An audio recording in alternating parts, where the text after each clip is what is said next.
अवधूत चिंतन श्री गुरुदेव दत्त. नमस्कार मंडळी. माझे नाही आमचे लहानपण या व्हिडिओला खूप चांगला प्रतिसाद मिळाला. भरपूर लाईक्स आले. फोन, व्हॉट्सअप, फेसबुकवरूनही पसंती कळवली. पण त्याचबरोबर एक असाही सूर होता की गोपाळ काका, खूप थोडक्यात तुम्ही लहानपण सांगितलं. अजून कितीतरी अशा आठवणी आहेत, किस्से आहेत की ते जर सांगितले तर अजून खूप मजा येईल. मंडळी, खरं पाहिलं तर मी आग्रहाला फारसा बळी पडत नाही. पण आज मात्र अजून काही किस्से जे मला आठवत नव्हते आणि इतर सदस्यांनी मला सांगितले, त्यामुळे मी लिहितच गेलो. हे सदस्य म्हणजे प्रमिला, मंगलवहिनी, सुरत्ना, व्यासांची विजया वगैरे. हे किस्से जसे आठवत गेले तसे लिहित गेलो. त्यामुळे पुढे मागे झाल्याची असण्याची शक्यता आहे. उन्हाळ्याच्या सुट्टीत घरच्या मुलींना पण पोहायचा हुक्की यायची.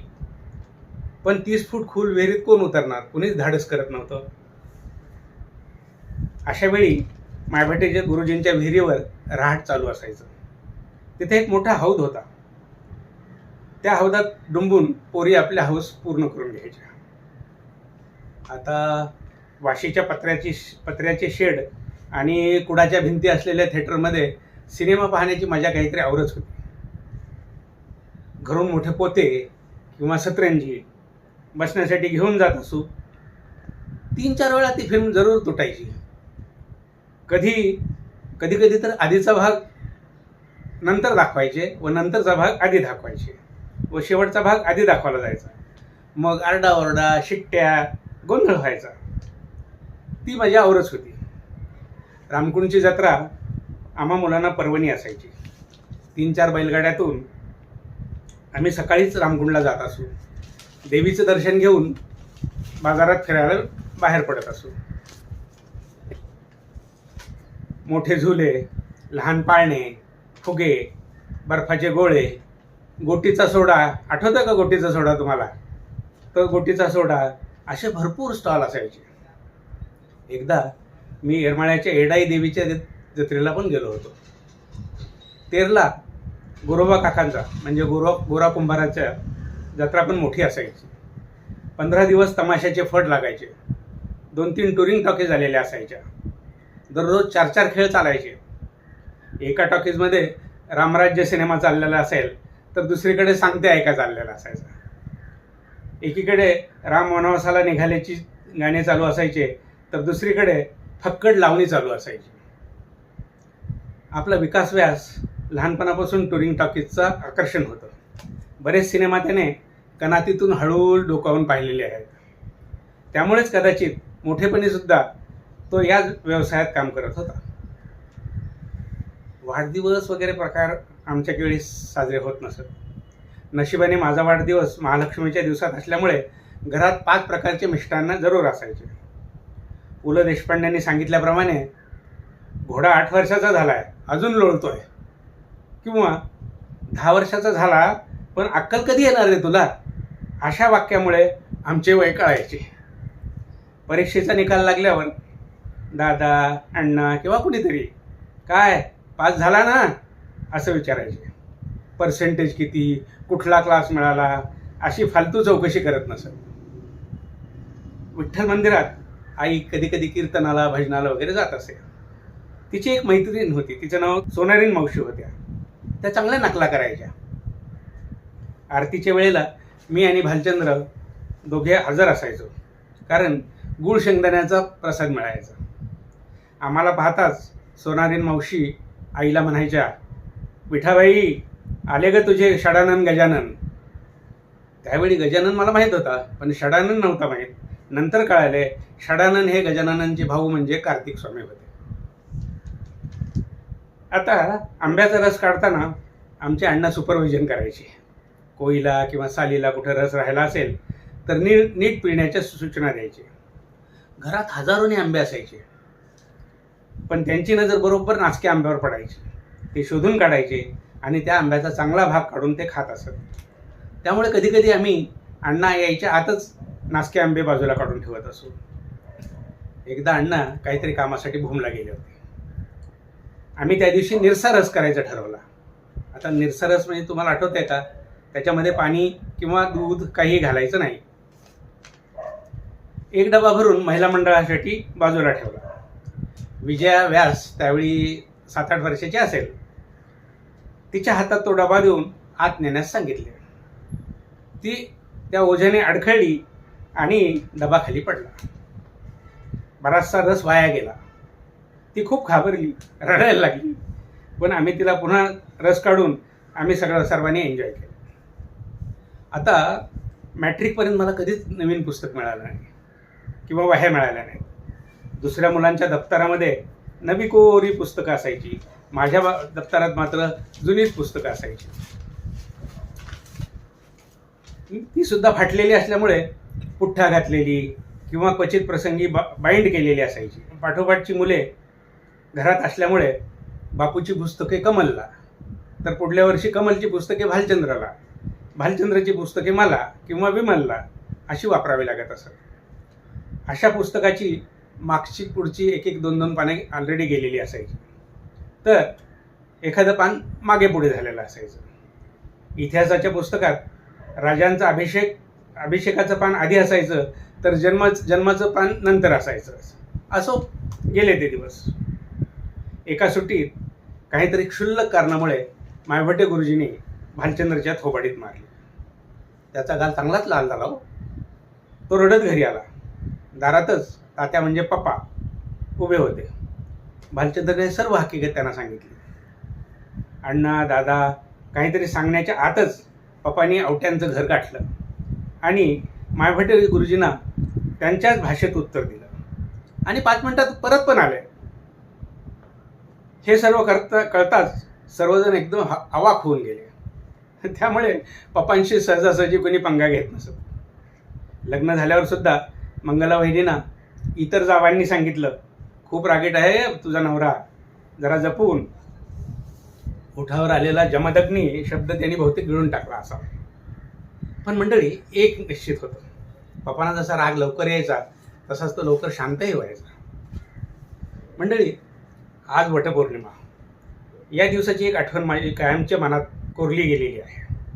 अंदाजे 10-12 वर्षाचा असेल. वाशीच्या सरकारी शाळेत किसनराव नावाचे एक चपराशी होते. अगदी रिटायरमेंटच्या एजला आलेले होते. एकटेच होते. वटपौर्णिमेच्या दिवशी त्यांचं अचानक निधन झालं. त्यांचे प्रेत पाहून आम्ही मुलं खिन्न झालो. दुपारी गजा उर्फ सुधाकर आणि शिवाजी बारगजे इत्यादींनी पोहण्याची टूम काढली. आम्ही सर्वजण निघालो, पण नानांच्या विहिरीवर न जाता कवड्यांच्या विहिरीवर गेलो.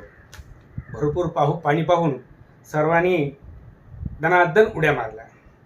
तासभर पोहल्यानंतर एक जण वर निघू लागले. मी पण वर येण्याचा प्रयत्न करत होतो, पण मला मात्र ते जमत नव्हतं.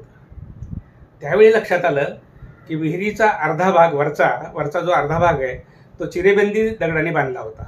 सुबक पायऱ्या पण होत्या, पण खालचा अर्धा भाग खडकाळ असल्यामुळे बांधला गेला नव्हता व त्याला पायऱ्या पण नव्हत्या. त्यामुळे त्या खडकाळ भिंतीवरून माझे हात सारखे निष्ठत होते व मी पुन्हा खाली पडत होतो. असे बराच वेळ चालू होते. नंतर मात्र मी घाबरून गेलो. सगळे निघून गेले तर मी एकटा काय करणार तिथे? शिवाय सकाळी पाहिलेलं किसनराव चपराशाचं प्रेत डोळ्यासमोर येत होतं. इतर मुलांना प्रथम गंमत वाटली, पण नंतर मात्र ते सुद्धा घाबरले. कवड्यांच्या मुलाने त्याच्या वडिलाला हाक मारली व झालेला प्रकार सांगितला. त्यांनी त्यांच्याजवळच्या दुसऱ्या धोत्राचा पीळ केला आणि तो पीळ खाली सोडला. त्याला धरून मी अलगद वर आलो. मला वर आले पाहून सर्वांनी सुटकेचा सुस्कारा टाकला. उत्साहाच्या भरात आम्ही न बघता उड्या मारल्यामुळे असा गोंधळ झाला होता. असो, सावित्रीनेच त्या दिवशी माझे प्राण वाचवले असं म्हणायला पाहिजे. आता एक दुसरी गोष्ट म्हणजे आमच्या अक्काचे म्हणजे शशिकलाचे दीर चंद्रकांत व्यास सरकारी अधिकारी होते. हसरा व उमदा माणूस, पण रंग मात्र एकदम पक्का होता. त्यांचे लग्न निर्मलाताईशी झाले. ती एकदम पिट्ट गोरी होती. एके दिवशी सहज मी अक्काला म्हटलं, तुझे दीर आणि जाऊ म्हणजे अमावस्या आणि पौर्णिमेचा जोडा आहे. अक्का मला डोळ्याने दटावत होती. कारण निर्मलाताई माझ्या मागे उभं राहून ऐकत होती. ती पण जोरजोरात हसू लागली. पुढे प्रत्येक भेटीत ती मला म्हणायची, काय रे गोपाळ, काय म्हणते तुझी अवस पुनवेची गोष्ट. आता 1962 साली भास्कर म्हणजे बाळूकाका पुण्याच्या सॅनिटरी इन्स्पेक्टरचा कोर्स करण्यासाठी पुण्याला होते. नेमकं त्या वर्षी पानशेतचं धरण फुटलं आणि 2-3 दिवस पुणे तिथे काय उणे असे नव्हते, तर पुणे तिथे सर्वच उणे अशी परिस्थिती निर्माण झाली होती. गावाकडे धरण फुटल्याची बातमी कळाली होती, पण एवढा मोठा जलप्रलय झाला असेल असं आम्हाला वाटलं नव्हतं. तेव्हा फोन वगैरे काहीच नव्हतं ना, वर्तमानपत्रातूनच बातम्या कळत असत. पण पुण्याच्या सर्व वर्तमानपत्राचे छापखाने पाण्यात बुडालेले होते. कसलीच बातमी कळत नव्हती. आई, अण्णा, मोठी मंडळी काळजीत होती. शेवटी 3-4 दिवसांनी मळलेले कपडे घातलेले बाळूकाका घरी परतले, तेव्हा सर्वांचा जीव भांड्यात पडला. आता त्यांनी वर्णन केलेली परिस्थिती फारच हृदयद्रावक होती. माणसं, भांडी, सामान, जनावरे, कुत्रे, मांजरे समोर वाहून जात दिसत होती. पण पाण्याचे रौद्ररूप बघून सर्वजण हतबल झालेले होते. बहरहाल कोर्स पूर्ण करून बाळूकाका सरकारी नोकरीला लागले. मग त्यांच्या लग्नाचा विचार घरी सुरू झाला. त्यांनी बऱ्याच मुलींना नापसंत केलं होतं. शेवटी माळेगावच्या दादासाहेब देशमुखांची मुलगी शीला दाखवण्यासाठी आली. शीलाबहिणींना सुद्धा बाळूकाका नकारच देणार होते. एवढ्यात नाना चांगलेच रागवले. नानासाहेब म्हणजे नारायणराव, किती जणांना तू नकार देणार आहेस? ही मुलगी आम्हाला सगळ्यांना पसंत आहे, तुला हिच्याशी लग्न करावं लागेल. असं म्हटल्यानंतर मात्र बाळूकाकांचा विरोध मावळला आणि त्यांचे लग्न झाले. आता अजून एक आठवण म्हणजे शीलाबहिणीचे वडील दादासाहेब देशमुख एक वाक्य बोलायचे आणि गडगडून हसायचे. एक वाक्य बोलायचे, पुन्हा हसायचे. अर्थात सर्वच देशमुख मंडळी हसमुख होते हे नंतर आमच्या लक्षात आलं. लग्नाचा अजून एक किस्सा आठवतोय. कैलास विमल आणि सुरत्नाचे लग्न एकाच दिवशी एकाच मांडवात झाले. सुरत्नाचे लग्न अचानक ठरले. विमलचे लग्न मात्र ठरून 1-1.5 महिना झालेला होता. दोघींचे लग्न एकत्र केल्यामुळे खर्च वाचणार होता असे सर्व मोठ्या वडील मंडळीचं मत होतं. विमलसाठी भरपूर रुखवत, बस्ता वगैरे सगळा तयार केला होता. पण सुरत्नासाठी मात्र पुन्हा रुखवत करण्याचा वेळ नव्हता. त्यातून एक मार्ग असा निघाला की भरपूर केलेल्या रुखवताचे 2 भाग केले व दोघीकडे दिले. थोडासा अधिक बस्ता खरेदी करावा लागला. किराणा सामान तर होतेच घरी. आता लग्न म्हटलं की घाई, गडबड, गोंधळ चालणारच. इथं तर चक्क एकाच दिवशी एकाच ठिकाणी 2 लग्न होते. माईकडच्या वऱ्हाडात 50 लोक, तर सुरत्नाकडच्या वऱ्हाडातून 70 लोक आले होते.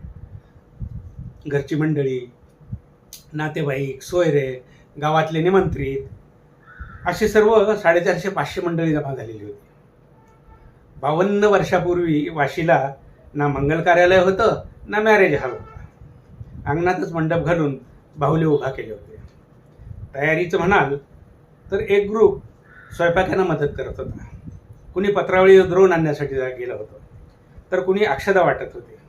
कुणी बँडवाल्यावर लक्ष ठेवून होते, तर कुणी कोठी सांभाळत होते. त्या दिवशी प्रत्येक जण पु ल देशपांड्यांचा नारायण झाला होता. प्रत्येक जण बाजीप्रभू देशपांड्यासारखी आपली बाजू लढवत होता. लग्न झाल्यावर पहिली पंगत 2 वाजता दुपारी बसली. 2 वाजता दुपारी तर शेवटची पंगत रात्री 10 वाजता बसली. घरच्या सुनांचे जेवणे रात्री 12 वाजता झाली. सर्वजण पेंगत होते. पण या त्रासाची जाणीव आम्हाला अजिबात झाली नाही, कारण दोघींचेही संसार अतिशय सुखाचे झाले. तर मंडळी, अशा लहानपणापासून आम्ही कधी मोठे झालो हे कळालेच नाही. पण आता वेगळे किस्से मी तुम्हाला पुढच्या भागात नक्की सांगेन. तोपर्यंत मजेत राहा. धन्यवाद.